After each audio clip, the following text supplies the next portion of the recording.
Here are 5 beers you should consider brewing this year. Let's kick things off with number 5, a Hazy IPA made with hop concentrates.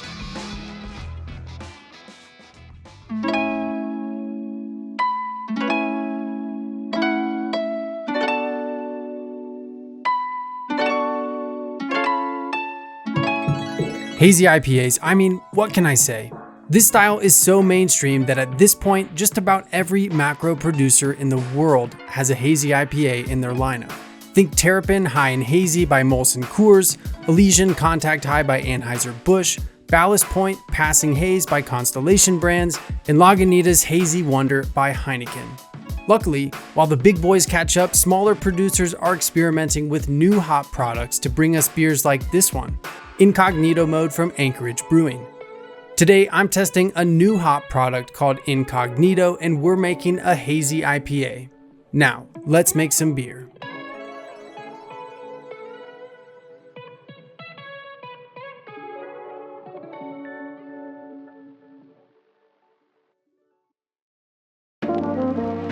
For this beer, I'm starting with some reverse osmosis water, and I'm building the water profile to match the hoppy New England IPA water profile in Brewfather.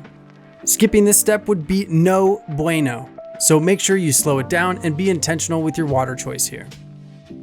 For the grain bill, I'm going with 72% proximity base malt, which is essentially a super pale 2-row, 11% malted oats, 11% flaked oats, and a little bit of dextrin malt for a total of 18 pounds of grain and a target original gravity of 1074. It's going to be a tight squeeze in the B40. Let's get it going.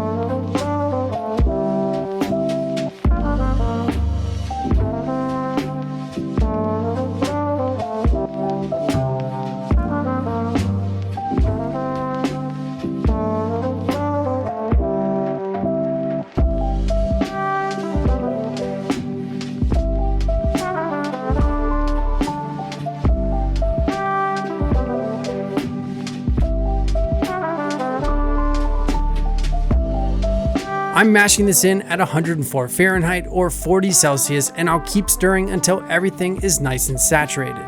Then we'll hang out here for a minute before ramping up to our final mash temperature of 152, where I'll recirculate the wort for 45 minutes.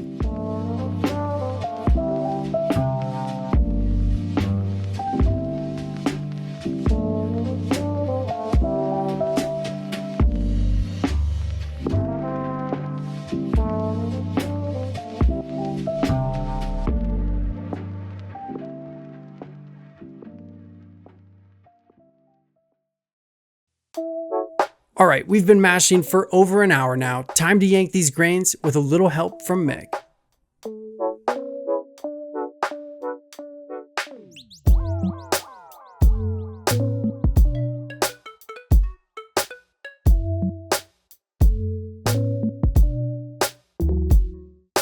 Cool. The next step is called the Vorlauf, and the goal is to clarify the wort and maximize the sugar extraction by recirculating the wort through the grain bed. You can do this with a pump like I am here, or you can manually pull wort from the kettle with a pitcher or something like that and dump it back over the grain bed.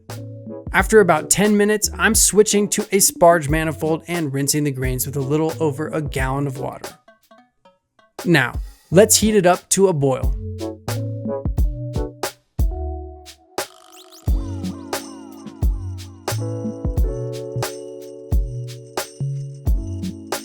For this recipe, I've shortened the typical 60-minute boil to just 20 minutes, and I won't be adding any hops during this step. As soon as those 20 minutes are up, I'm dropping the temperature down to 170 Fahrenheit or about 77 Celsius for a step called the whirlpool. Now that we're down to temp, it's time for some hops. I've got 30 grams of Lupomax Citra and 30 grams of Enigma. But that's just the beginning. I'm also adding 15 grams each of Citra Incognito and Mosaic Incognito, which is the equivalent of about 6 ounces of hops. If you add it all up, that's about 8 ounces of hops in the whirlpool for this 6-gallon batch of beer. I just hope that isn't too much hops. After a 20-minute spin, I'll cool the beer down and pitch the yeast.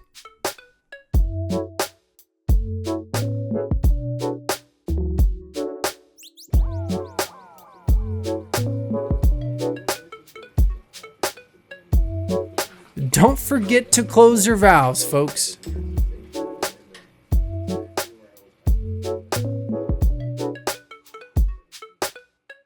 To complement the massive amount of hops, I'm going with Cosmic Punch from Omega Yeast. They took a British ale yeast and literally edited the genes to unleash tropical fruit aromas in your beer, and I can't wait to see what it does to this one.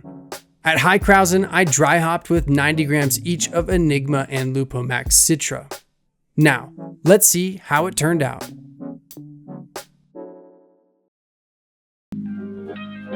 To recap, this beer started with some reverse osmosis water that I crafted to have a high chloride to sulfate ratio. To that, I added a bunch of super pale 2-row, some oats, and some dextrin malt. Then, after a quick 20-minute boil, I added an extreme amount of Incognito, some Lupo Max Citra, and some super fresh Enigma. And if that wasn't enough, I went with a crisper edited yeast, dry hopped with even more hops, and I carved it up nice and slow until I poured this. It's a golden yellow color with a beautiful white head, and the aroma is exploding from the glass with notes of citrus and pine. This is a flavor I think we all know and love, but taken as far as possible. There's so much citrus in there, it's almost butting up against pine. It's great, and I'll proudly share this with friends. But looking back on this brew day, two big things stand out to me. First, this is a sketchy amount of grain for this system. I had to really baby the mash, and I still undershot my target original gravity. Next time I brew something like this, I either need to scale it down or add some kind of malt overflow pipe to my mash basket.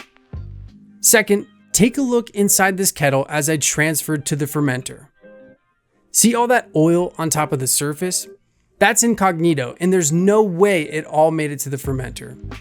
Obviously, neither did those hops, but it makes me wonder if I wasted some of the potential. I guess I'll just have to make another batch. More to come. That was number 5, a hazy IPA made with hop concentrates. Next up is number 4, an infused low alcohol pale ale. This infused beer that I made right here at home using this awesome book and some advice from the author, Dr. Keith Villa. In this video, I'll walk you through the process, and at the end, we'll taste the result and see how it turned out. Now, let's make some beer.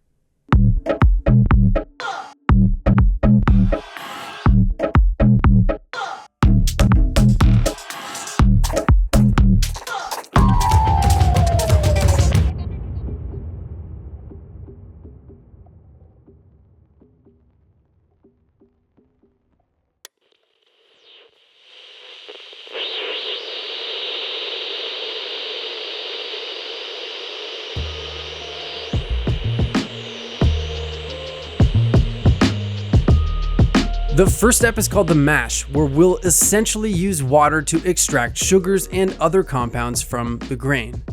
For this 3.5 gallon batch, I'm starting with 5 gallons of reverse osmosis water, and I'm adding some gypsum, calcium chloride, Epsom salt, and canning salt to match the hoppy New England IPA water profile in Brewfather. If you don't know what that means, I'd just use 5 gallons of some good quality spring water. Once the water is in the kettle, we're heating to a strike temperature of about 167 degrees Fahrenheit or 75 Celsius. For the grain bill, I'm going with 2 pounds of Golden Promise malt, 1 pound of Golden Naked Oats, and half a pound of dextrin malt, and I'm aiming for an original gravity of about 1022. Now that the water is up to 167 Fahrenheit or 75 Celsius, I'll cut the heat and add the grains.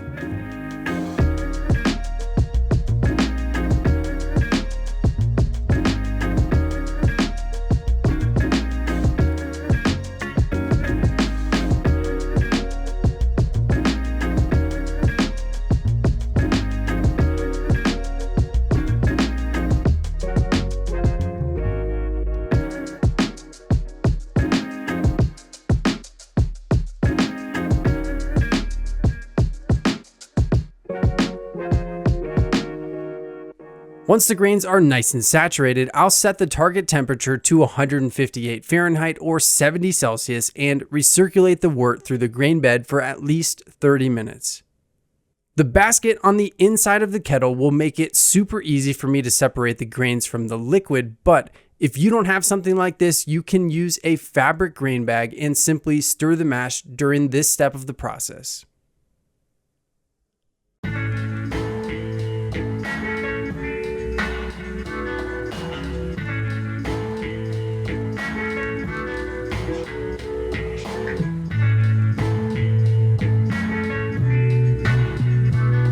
After 30 minutes, we can yank these grains and get our boil started.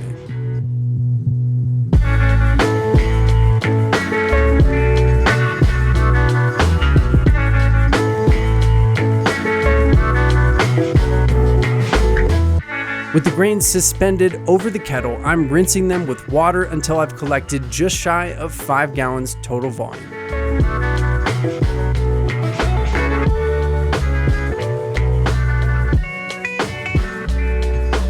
The second step in this process is the boil, and this is typically when you'd start adding hops. In this case, we'll start with boiling for 30 minutes, and then we'll drop the temperature down to 165 Fahrenheit or about 74 Celsius. Now I'm adding the hops. I have 20 grams of Citra, 15 grams of Chinook, and 15 grams of CTZ. This part is called the whirlpool, and you can think of this as step 2B because it's essentially an extension of the boil, but the lower temperature will result in more fruity flavors from the hops. Now, I'll let this hang out for 20 minutes.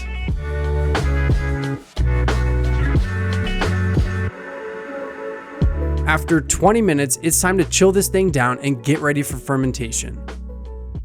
I'm using a counterflow chiller for this step, but there are many other ways to cool your beer down, including an immersion chiller or just placing the kettle in a sink full of cold water. And now that we're cooling it down, it's super important for everything that touches the beer to be sanitized. Not just clean, but sanitized. And I recommend using an acid-based sanitizer like Star San. Once it's down to room temperature, you can transfer to the fermenter, which can be as simple as a plastic bucket with a tight-fitting lid and an airlock.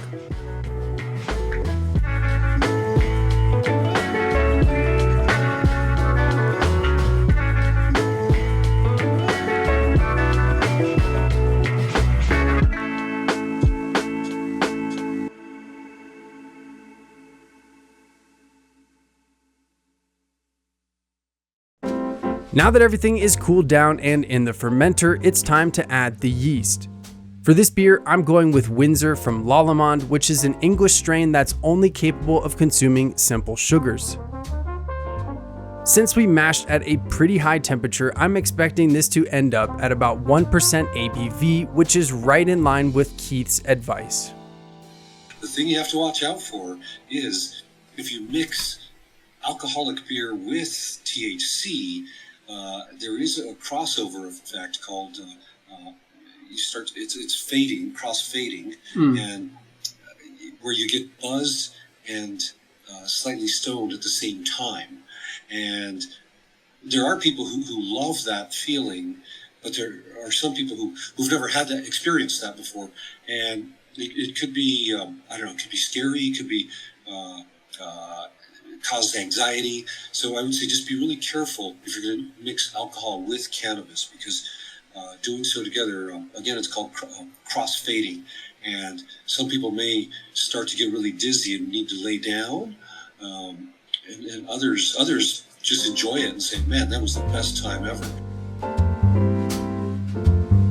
After a week of fermentation, it's time for the dry hop. First, I have 40 grams of Strata hops, which smell like dank strawberries, and I'm pairing that with 10 grams of strawberries and cream cannabis flower from a local dispensary.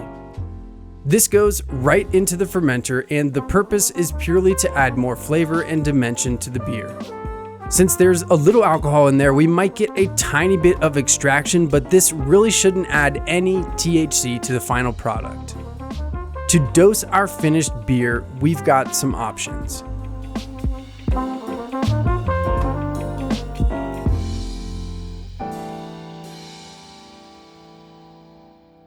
After thinking it over, I decided it'd be easiest to make a tincture with cannabis concentrate and dose each individual glass of beer rather than dosing the whole batch at once. That way you can decide on your own how much THC is right for you at that moment. To make the tincture, we first need to decarboxylate or decarb the concentrate to activate the cannabinoids. To put it simply, we're going to heat it up to activate the THC. Do your best to spread it out on a non-stick silicone mat and pop it in the oven for 30 minutes at 230 Fahrenheit or 110 Celsius. After 30 minutes, cool it down in the freezer for a few minutes and it should look something like this. Now, I'll pull it off the mat and pop it into a small glass jar, and it's helpful if the jar has measurements on the side like this little mason jar. Now, here's where you'll need to do some math. I have 1 gram of concentrate that is 69% THC. That's 0.69 grams or 690 milligrams of THC. If I dissolve that into 690 milliliters of grain alcohol, that would mean every milliliter contains 1 milligram of THC. But my target for each serving is about 5 milligrams, and I don't want that much grain alcohol in my beer. Instead, we can add 69 milliliters of grain alcohol to get 10 milligrams of THC per milliliter, and I'll just add 0.5 milliliters to each serving to get 5 milligrams of THC. Now, I'll just shake to dissolve and then let this hang out until it's time to try our finished beer.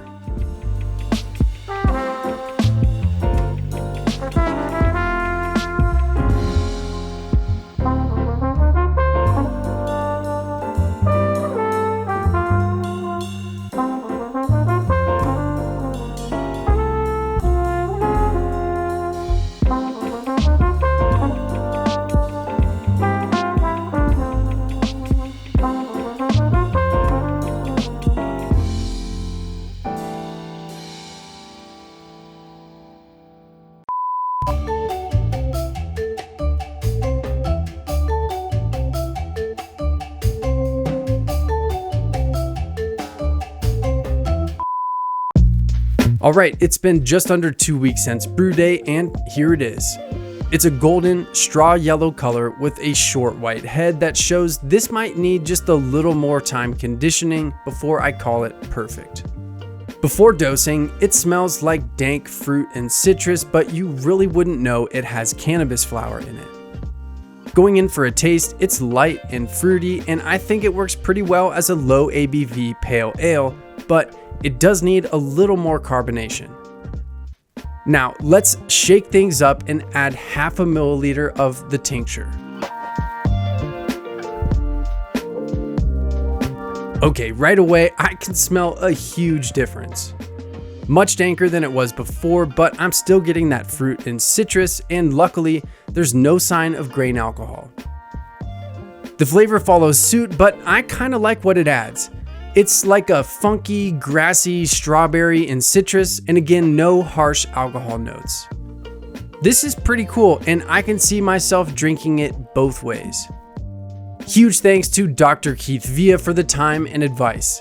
Check out the link below to see the rest of the interview where he provides all kinds of helpful information, and I highly recommend picking up a copy of Brewing with Cannabis. My name's Dan, this is Hops and Gnarly. Thanks for hanging out with me today. I'll see you again soon. That was number 4, an infused low alcohol pale ale. Next up is number 3, a Marshmallow Pastry Sour.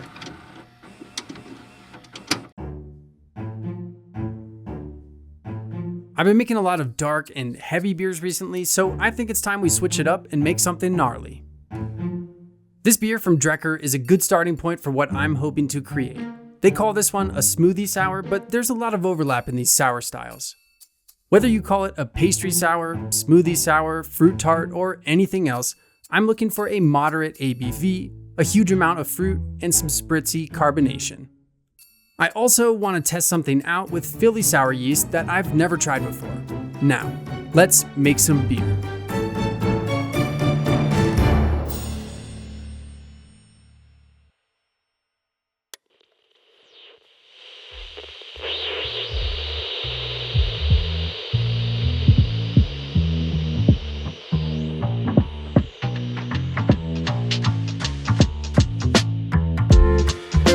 this beer, I'm starting with some reverse osmosis water, and I'm adding some water salts to craft the perfect water profile.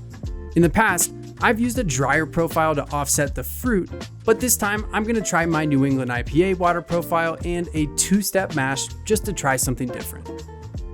For the grain bill, I'm keeping things super simple, starting with a 50-50 mix of pale 2-row and Vienna, targeting an original gravity of 1060. Let's get it going.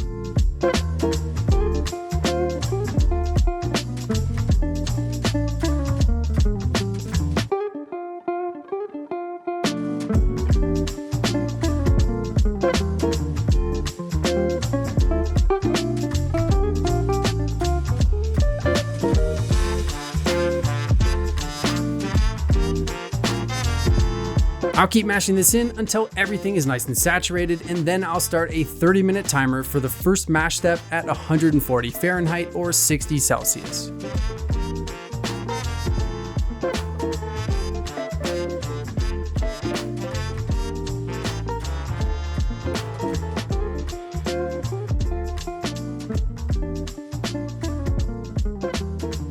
And after a short rest, I can start recirculating the mash to help regulate the mash temperature and filter the wort through the grain bed.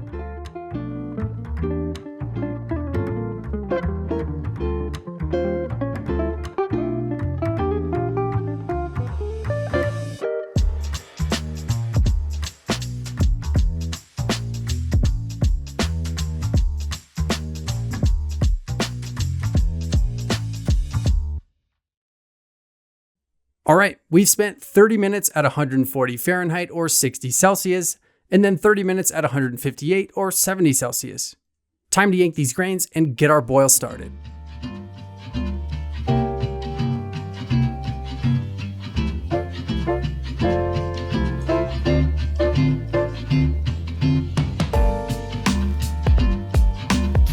With the basket up and out of the kettle, I'm recirculating the wort to increase clarity and hopefully increase efficiency. After a 10-minute Vorlauf, I'm sparging with just over 2 gallons of water.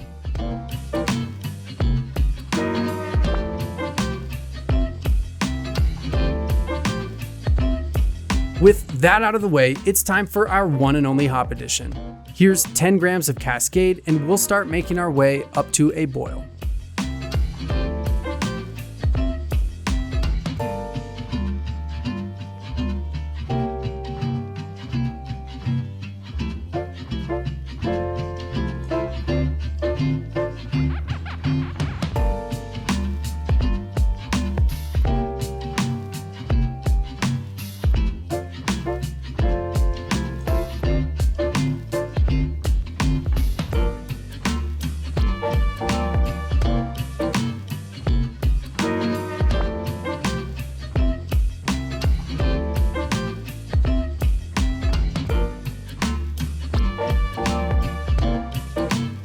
Okay, we've been boiling for 45 minutes and it's time to add some yeast nutrient.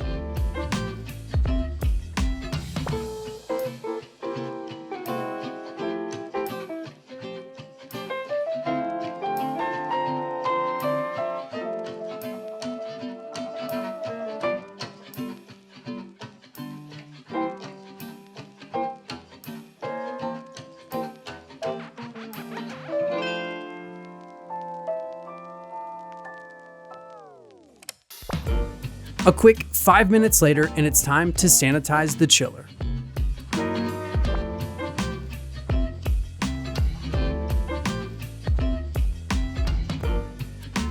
And just like that, we've reached the end of the boil. But before I start the cooling process, I'm adding 12 ounces of marshmallows. These things contain quite a bit of dextrose, which should help feed the Philly sour yeast I'm planning to use and help make sure this beer gets nice and tart. I made sure the heat was turned off before I threw these in, and after just a few minutes, they dissolved right into the beer. With that out of the way, it's time to chill this thing down and get ready for fermentation. I have my BREWBUILT glycol chiller set to 68 Fahrenheit or 20 Celsius, and I'm pitching 2 different yeasts. Philly Sour will drop the pH to make it sour, and Imperial Loki should kick in pretty quickly to finish things off. About 10 days later, the gravity stabilized, and the following weekend, I decided it was time to add some fruit. I've experimented with a few different ways to add fruit to beers, but this time, I decided to add 11 pounds of blackberry puree from Fierce Fruit directly into the keg. The keg is freshly sanitized, and this puree comes completely aseptic.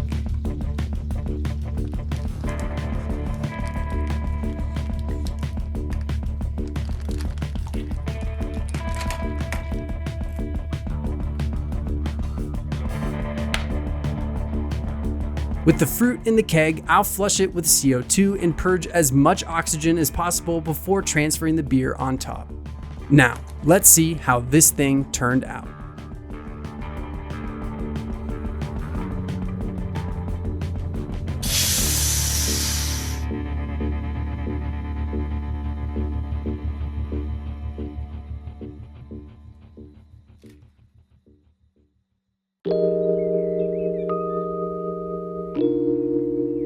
With this beer, I'm looking for a moderate ABV, a huge amount of fruit, and some spritzy carbonation. The color is nice with plenty of fruit and suspension, and this beer has a nice bright head that surprisingly sticks around. The aroma has tons of sharp berry notes and hints that there might be some lactose or marshmallow in there. And the flavor is full of cranberry and blackberry with a little bit of marshmallow. It has a decent amount of body, but not too much, and the carbonation is right on point. But for this style, I think I want more marshmallow flavors. One trick you can use to improve almost any fruited sour beer is to add a bit of vanilla in whatever form you prefer. This tricks your brain into perceiving the beer as sweeter and more full, and once you figure out the proper dose for a single glass, you can scale it up to dose the full keg. Overall, I'm pretty happy with how this turned out, and I'm stoked to have it on draft over the next few weeks. My name's Dan, this is Hops and Gnarly. Thanks for hanging out with me today. I'll see you again soon.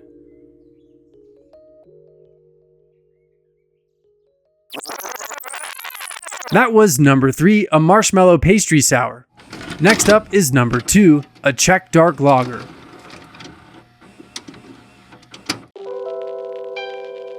I went to the largest liquor store in Boulder, asked if they had any Czech Dark Lagers, and this was it. One choice.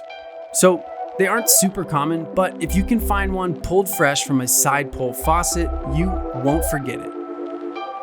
This style is rich and malty, and the best ones have a super interesting and complex flavor profile. Like most styles, the secret here is balance. It can be toasty, chocolatey, fruity, and even a little hoppy, but only in balance. And even though the parameters are fairly wide-ranging, some choices are pretty much automatic. The water is soft, the malt is Pilsner, some kind of crystal, and something roasted. The hops are Saaz, and the yeast is a super clean fermenting lager yeast. Now, let's make some beer.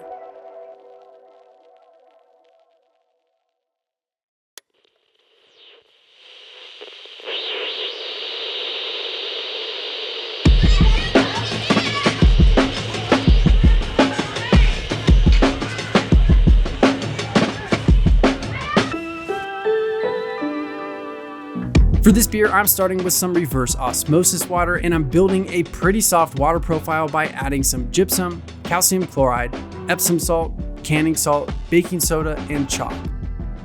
Since this is characteristic to the beer style, it's not something that you want to skip. At the very least, cut your water source with some RO or spring water to soften it up. For the grain bill, I'm using some locally malted grains from Proximity Malt. I have 48% Pilsner, 24% biscuit, 16% Vienna, 6% chocolate, and 6% chocolate wheat. For now, I'll leave the roasted malts out and we'll mash in with everything else starting at 122 Fahrenheit or 50 Celsius. Let's get it going.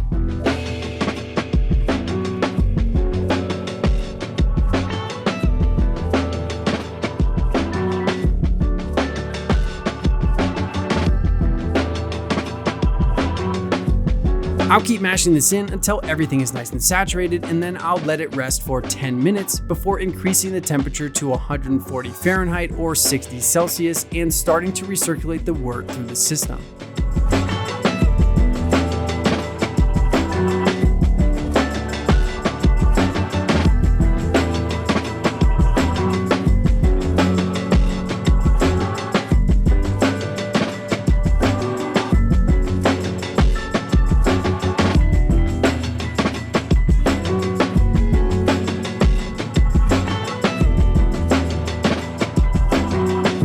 After 30 minutes at 140, we're heading up to 158 Fahrenheit or 70 Celsius for another 30 minutes, and that will complete a pretty common step mash that's mentioned in John Palmer's How to Brew. And if you're wondering why I'd spend the time and effort performing a step mash, here's why.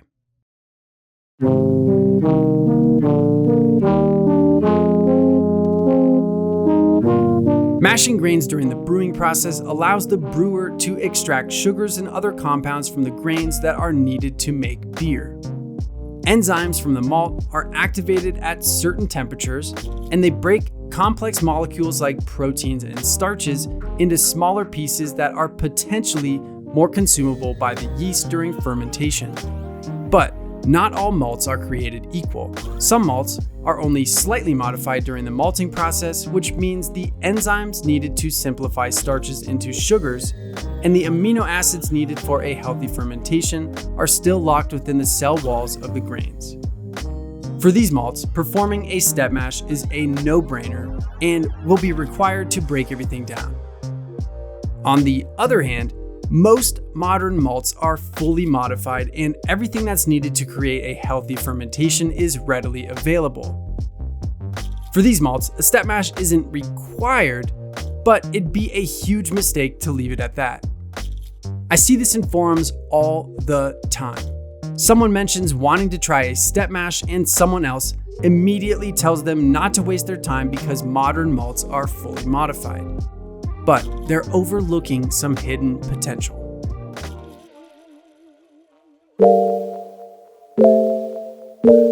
First, by performing a step mash, you're almost always extending the length of the mash, and that extra time alone is enough to increase your efficiency and create a more fermentable wort.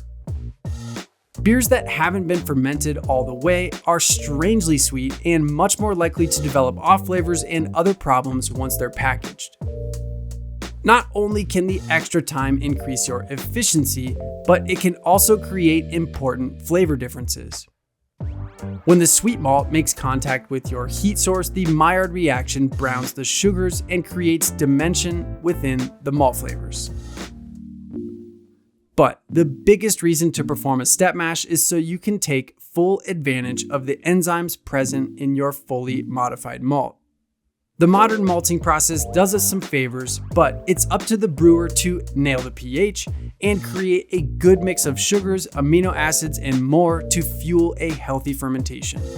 So if you want more efficiency, more dimension, and overall more control, think of step mashing as an easy hack to get you there.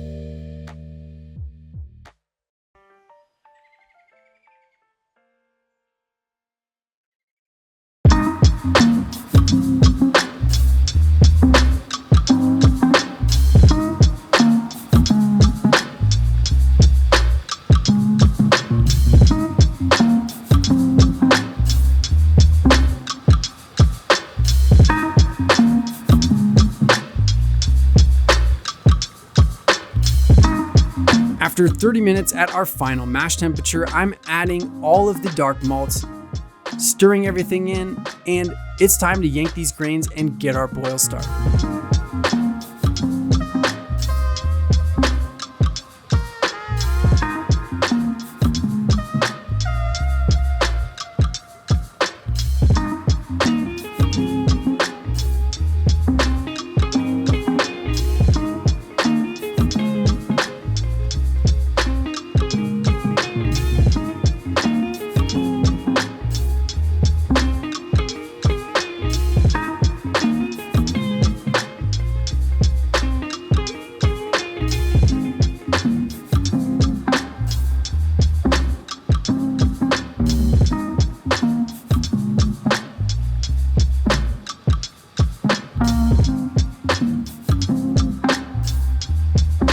We're up to a full boil and it's time for the first hop addition. Here's 28 grams of Saaz and our 60-minute boil timer starts now.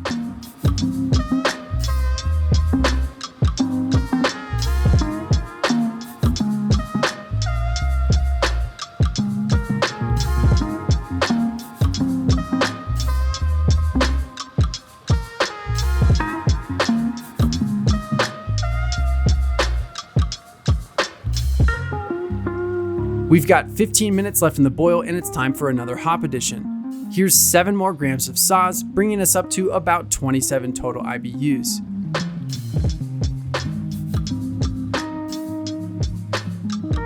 I'm also adding 1 Whirlfloc tablet and some yeast nutria.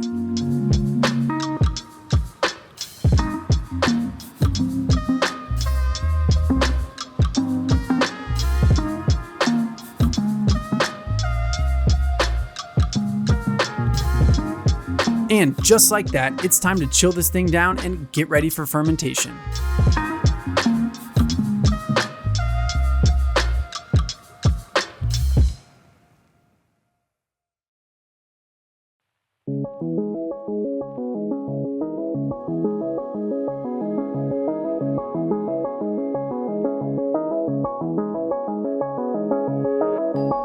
Alright, we're oxygenated and almost down to the target fermentation temperature of 54 Fahrenheit or about 12 Celsius.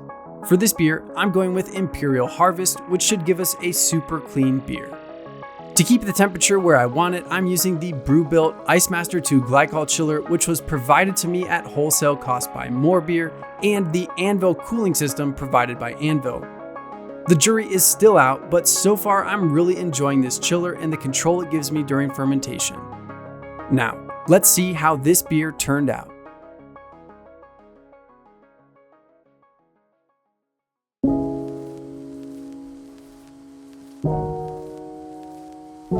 Alright, remember Czech Dark Lagers need to be rich and malty with balanced and complex flavors.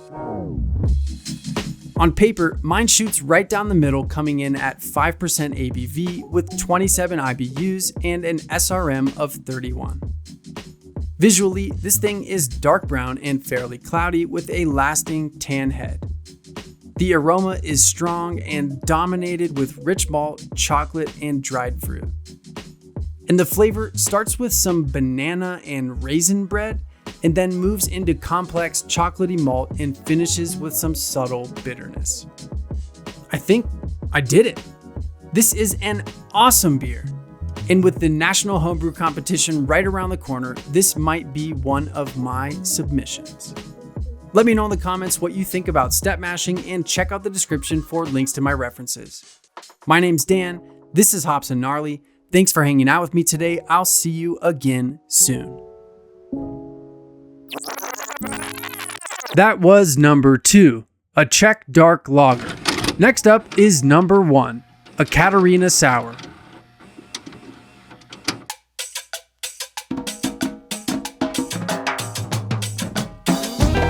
The Catharina Sour comes from southern Brazil, and its signature characteristic is tropical fruit flavors like passion fruit, mango, and guava. It's relatively new to the BJCP guidelines, which are the rules that govern brewing competitions, but it seems to overlap with a few existing styles. It's definitely not a fruited Berliner Weiss. In fairness, it's a bit stronger of a beer, ranging from 4 to 5.5% ABV, but just like a Berliner Weiss, this beer is made from a 50-50 mix of Pilsner and wheat malt.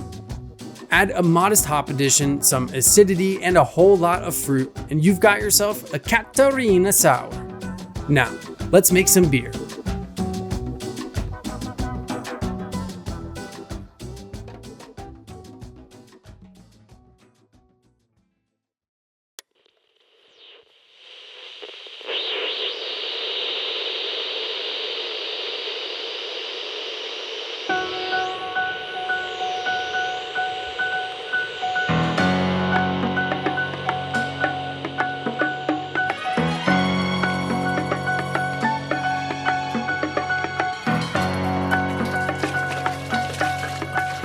Alright, I've got some reverse osmosis water in the kettle, and I'm adding some water agents to create a nice, crisp finish in the beer.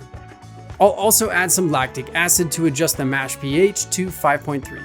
In a pinch, untreated spring water could work well here, but I highly recommend being intentional with your brewing water. Next, I'm milling that 50-50 mix of Pilsner and wheat malt, and I'm targeting an original gravity of 1042. Now that's just above that 4% ABV mark, but keep in mind that the fruit will likely add a few points, even if you don't want it to. Let's get it going.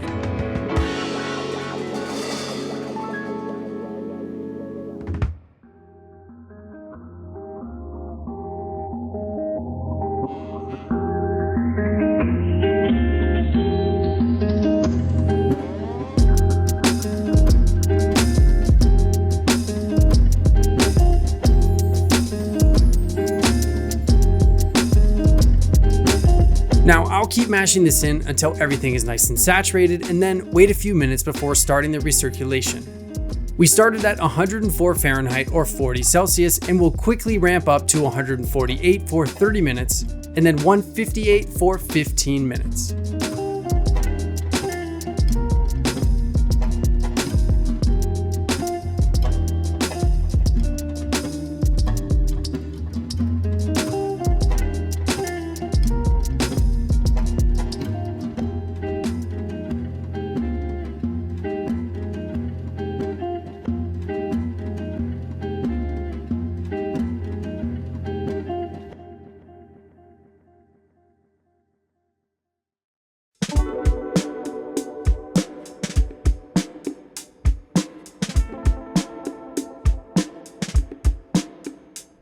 Cool, just like that, it's time to yank these grains and get our boil started.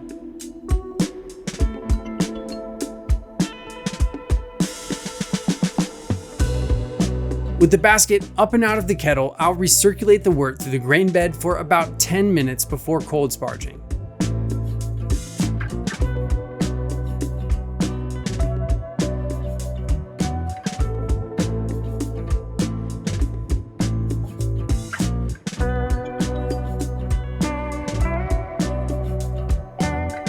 We're up to a full boil and it's time for the one and only hop addition. These 3 measly grams of Citra hops will boil in the kettle for the next 30 minutes before we chill everything down for fermentation.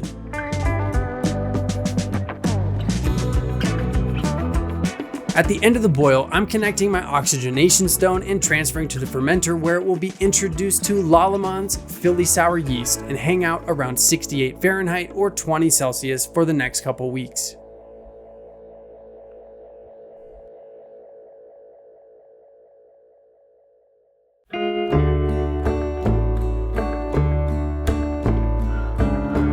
Alright, fermentation is complete and this beer is sitting at a steady 1.009 original gravity.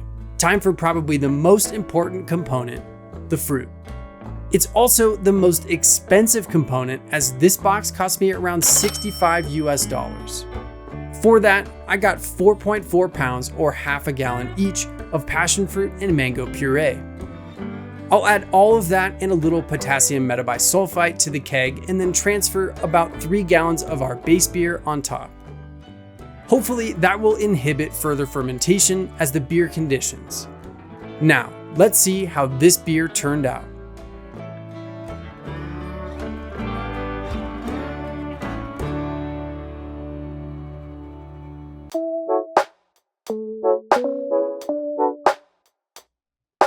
Wow, what a killer summer beer.